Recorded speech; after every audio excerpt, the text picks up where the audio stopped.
po, I'm Maria Elena Sabilosa, and the topic that I chose is Readings in Philippine Prehistory or Readings in Philippine History. And we have tracing the origin of Filipino people. Number one is prehistoric era and pre-colonial era. Prehistoric era, where information of the past was recorded in materials other than written documents, which may not be understood by historians. Pre-colonial era broadly refers to the span of time prior to the introduction of European colonialism in areas across the world. And we have three early discoveries: Paleolithic period, Stone Age, early settlers in the Philippines. For readings in Philippine prehistory, we have the theory of evolution. We believe that, or people believe that the man came from ape-like creatures who lived thousands of years ago in caves and had food tools. Next is we have archaeologists. Archaeologists is the scientists who study about the past.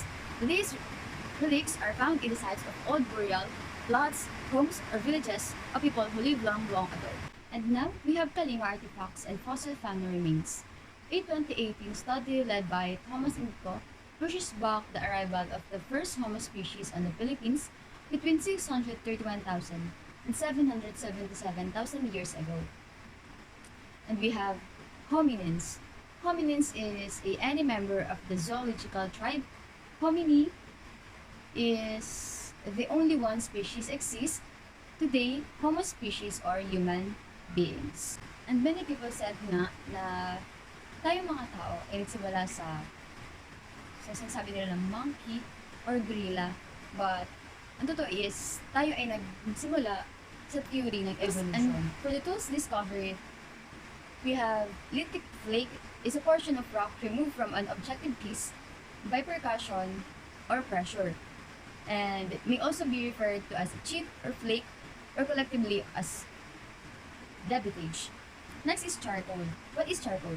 Charcoal is the traditional fuel of a blacksmith's forge and other application where an intense heat is required.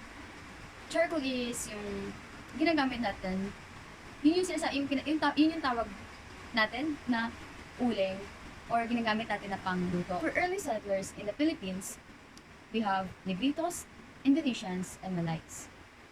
Negritos is they came across land bridges from mainland Asia about 25,000 years ago, and also they are called Atis or Aka. Next, the Indonesians.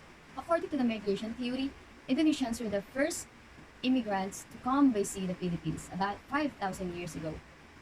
Their characteristics: they were more advanced than the Negritos. They lived in permanent homes, uses fires to cook their food. They painted their bodies with colorful figures. Next is the Malays. Malays came after the Indonesians about 2,000 years ago, and their characteristics: medium in height, brown-skinned, with dark eyes, flat noses, and straight black hair. And now, we are going to society cultural.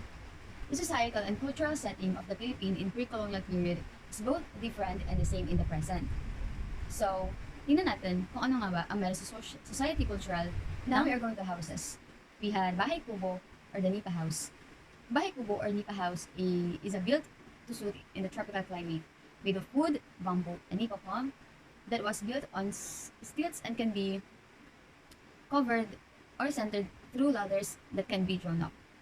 I remember before, dito sa Batangas, makikita namin usually na sobrang dami pong ginagawang bahay kubo. And before, yung mga tao po dito sa amin is literal po na bahay kubo lang yung tinitirhan nila. And hindi pa po nun uso yung mga sementadong bahay, yung mga kisame, or kahit anong style na meron na sa mga bahay ngayon. Kasi yung ginagamit po talaga dati na materials para makagawa ng bahay is mga wood, bamboo. Yes. The next is social classes. The society was made up of three classes: nobles, mahadlika o maharlika. Next is alipin.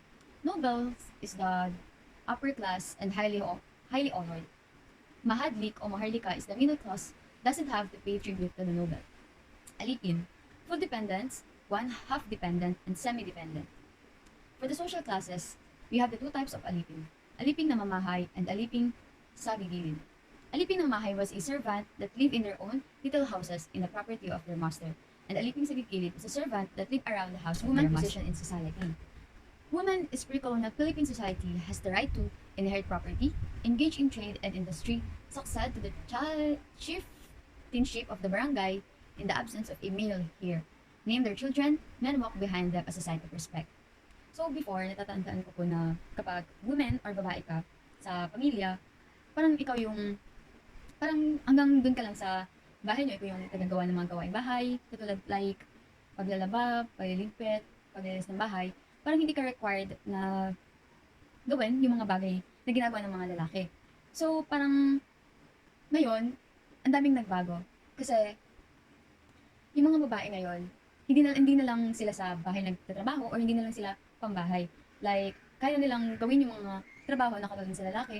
At, nangyayari na ngayon yung pwedeng maging yung lalaki naman yung nagiging taong bahay or yung gumagawa ng mga gawain sa bahay at yung mga babae naman yung natrabaho para sa pamilya. Next is marriage customs. It was customary a married person who was in the same social class. Man had the right to marry as many women as could support. Courtship or panliligaw usually begins with paninilbihan.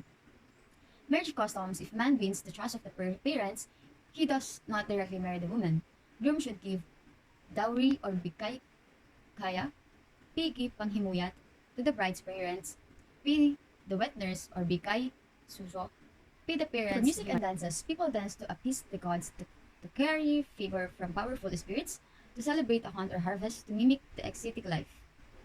Rural dances include such favorites as the high-skipping tinikling, which mimics a bird, and the gaway-gaway, which features the movements of children pulling the stalks of the gaway roots during a bountiful harvest. The ritos of Sambales and Bataan were fan-playing kulibao, which resembled the Jew's harp made of bamboo or babu, with bensik, a sort of flute made of bamboo, and the gongsa, a steering music instrument. For education system of writing, the pre-colonial alphabet is called by Bayan or Alibata. In this system of writing, a particular letter is pronounced as syllable. Baybayin or Alibata is composed of 17 symbols, 3 vowels, patinig, and 14 consonants or katinig. The orientation of writing of the ancient alphabet is still subject for debate. The ancient Filipinos wrote on large leaves. They also used sticks with sharpened end and is their main writing instrument and colored tree sops ink. So before, ang ginagamit ng mga Pilipino is baybayin or alibata na ginagamit nila sa kung paano sila magsulat at tapos nabanggit na sa malalaking leaves lang sila nagsusulat before. Hindi katulad ngayon na may gumagamit na tayo ng ballpen, pencil, paper, and everything. For religious beliefs, pre-colonial Philippines is often unclear. Religious presence include animism, indigenous religious beliefs, and mythologies such as Anito, and influences from Hinduism. They also believe in the existence of a number of gods whom they worship and made offerings to according to rank. And I think many people believe or naniniwala sila sa mga god and goddesses. Filipinos also worship the sun, the moon, the animals, and others. They strongly believe that each part of the environment had to be respected. And kilala tayong mga Pilipino bilang approachable at respetado or respected people dahil yun tayo at yun yung nakikita sa atin ng ibang tao. Next is burial. Early Filipinos placed dead bodies in a wooden coffin and buried under the house complete with gold and other valuable things. We have manungkultur. The manungkultur is a container for bones of the dead, and it also a manifestation of the early Filipinos' reverence towards their dead. And we have 3. First is mororal. Mororal is a mourning for a woman. Maglahi, mourning for a man. Laraw, mourning for the chieftain. For the political setup, we had barangay, chieftain datu, and trial by order. Barangay came from the Malay or Austronesian word balangay, which means sailboat. It is the basic unit of government during the pre-colonial period, usually composed of 30 to 100 families in one unit. The families within the tribes are accumulated in a single political unit or barangay. So sa atin, uso din yung barangay sa mga bawat lugar. Like sa may isang sitio, sa may isang lugar, at barangay na nakakatulong para maging safe or kung ano man yung problema ng isang lugar. Next is chieftain or datu. Chieftain or datu is to protect and promote the interests of his subjects, possess the executive, legislative, and the judiciary powers in a barangay unit, assisted with a council of elders who would give advice to issues concerning his barangay. The chieftain of each barangay chose to large or forge alliance with other barangays to preserve peace and barangay and provide mutual protection from a common enemy.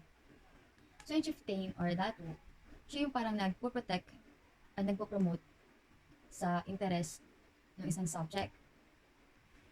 Parang para sa atin, siya yung, parang katulad sa atin, siya po yung nag-handle ng barangay sa isang lugar. Trial by ordeal. It refers to the primitive method of determining a person's innocence or guilt. The days of rigorous tests, laws were made through the initiative of the datu and with the approval of the elders. Once approved, a public announcer called Omalokohoman or Omalohokan. Industries, we had mining, shipbuilding, and logging. Mining, early Filipinos worked in various mines of gold, copper, silver, etc. Shipbuilding and logging, early Filipinos were also engaged in shipbuilding and logging. Antonio de Morga stated that relatives were skillful in constructing sea-based vessels. This skill may be attributed to the rich presence of hardwood in the Philippine forests. And for the addition, studying for me, it is important to study history because history helps us to understand how events in the past made things the way they are today. With lessons from the past, we not only learn about ourselves and how we came to be, but also develop the ability to avoid mistakes and create better paths for our societies. And I believe that history allows us to study both continuity and change over time because it helps to explain how we have changed throughout time. Part of history is using pieces of evidence to interpret and revisit the past. Examples of evidence include written documents, photographs, readings, paintings, and artifacts as a guide of every Filipino for present and future plans. Strengthens our sense of nationalism.